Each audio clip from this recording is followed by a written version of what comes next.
The question that I get asked a lot is, how do you clean your bike properly? Is there a method, or is there something bad going to happen if I do such and such? That's what I'm going to answer today.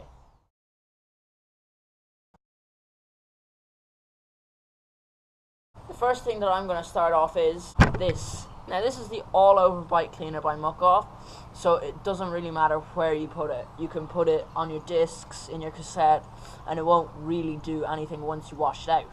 So we're going to do that now. So first things first, you're going to want to get a hose with, a fair bit of water, and literally just spray the bike down from head to toe. So we're going to start, it doesn't really matter what you do with it, just kind of spray it everywhere, get all that dirt off.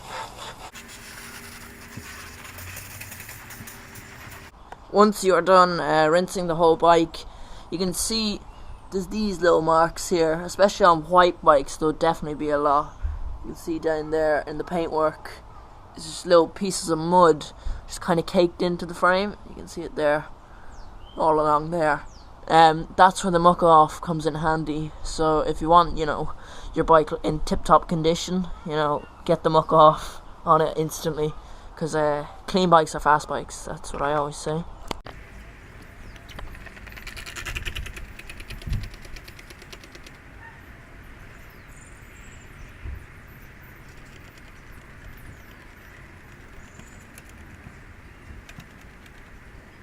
Then you're going to use a brush. This brush is specially made by Mucoff, so that's good. You're just going to rub it into the frame, just like this, to get all that dirt off. You can see it's just coming off so easily now with the Mucoff. And if you're afraid of the Mucoff with bearings or anything, you can look on the Mucoff website, and it tells you exactly what's in their products. Then you just want to hose it all off.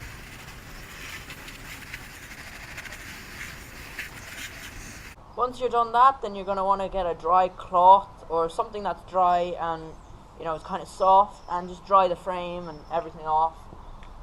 So just something like a sponge will even do. The next thing that I'm going to be using is degreaser. This is the bio degreaser by Mucoff. So everything in this video is pretty much Mucoff, because they are the best brand, obviously. So what you want to do with this now is you're going to want to get this. You're going to want to spin your drivetrain around, and this is just to get all the sort of muddy bits off your chain. So you're going to want to go like this.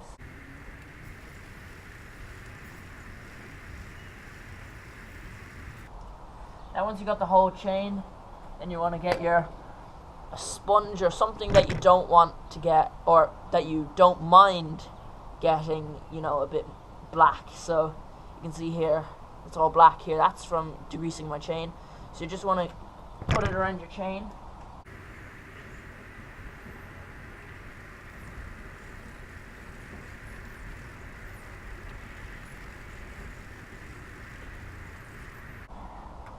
As you can see, when that's done, see how much grime was on my chain. And that's a pretty, I've only taken that out for about 2 weeks now. I've only had the bike for 2 weeks, and that's how much grime is on. So I'd say do it every ride if you want to do it. And if you don't want this stain, you can easily just spray this off with a bit of water. So in my shed I actually have 5 different types of lube for the chain, but I picked out 3 of them, which are the main 3. So this is the first one. This is kind of the main one that people would use. It's just chain oil. I also have 2 other ones, which is the other 2 that I didn't bring out now. You can get wet lube and dry lube. They're for different conditions, so kind of experiment with them, of what type of riding you do and where you ride, and then they would be kind of the best ones for it. But you can just get standard chain oil, just helps out. Then of course you have all-weather lubricant by Mucoff. It's their urban bicycle care range, so it's for all weathers. So if you're going out in snow or rain, this is kind of the one that you really want to use. And then we move on to this. This is MO94. This lubricates and prevents rust. So if you don't want your chain rusting but also want to lube it, you can use MO94 as well. So that's a really good hack there. So I'm going to go with the simplest form, this here. One thing that I do have to say, if you're having a spray like MO94 or anything, if you're running disc brakes, do not spray anything on the disc brakes unless it says 4 disc brakes. That will mess up your disc brakes for life.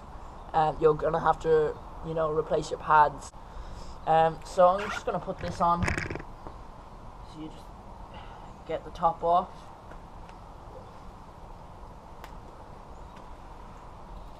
You're just going to go. So I actually put a bit too much lube on there. But there's never too much lube that you can actually put on your chain. It'll just help the gears, sharper gear changes and stuff like that. So lubing is essential. You gotta lube your chain. If your chain isn't lubed, pretty much forget about it. Now these next couple of products aren't actually essentials, but they do help out the bike a lot.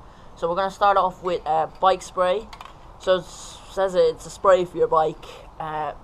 Basically, there's a lot of hacks that you can use with this. So you can spray it under here, so just behind your forks there, and it will stop any mud from sticking.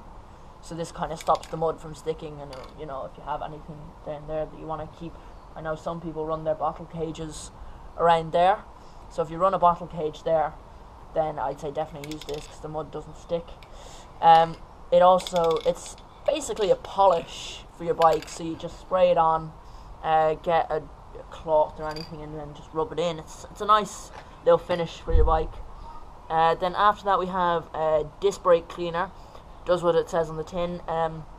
It's for disc brakes.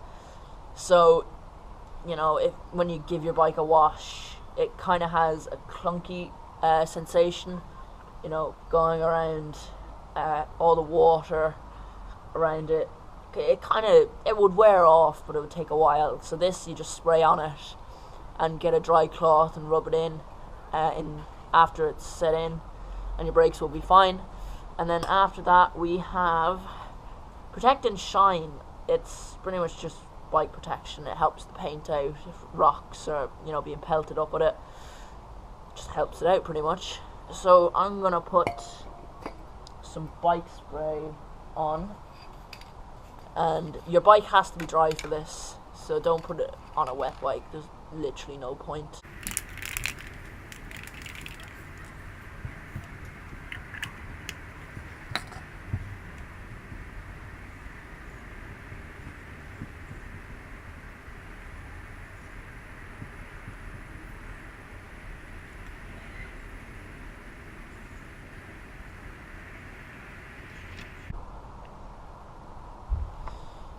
We're pretty much done, so leave your bike to dry. Don't put a wet bike in your shed or wherever you put it. If you put your bike in a house, obviously you won't put a wet bike in your house. But I put my bike in the shed and just leave it out here for about a half an hour, and then in a half an hour's time I'll put it back in. So I'll see you then. Okay, so that was a half an hour exactly. So now we're gonna clean up all this mess, put this bike in the shed. So if you run actually coil forks, if anyone does out there, and they're not plush enough for you, then go out and buy a bit of disc brake cleaner and put it on the forks, the stanchions of the forks, and just kind of bounce the forks up and down. This isn't like a bad thing to do.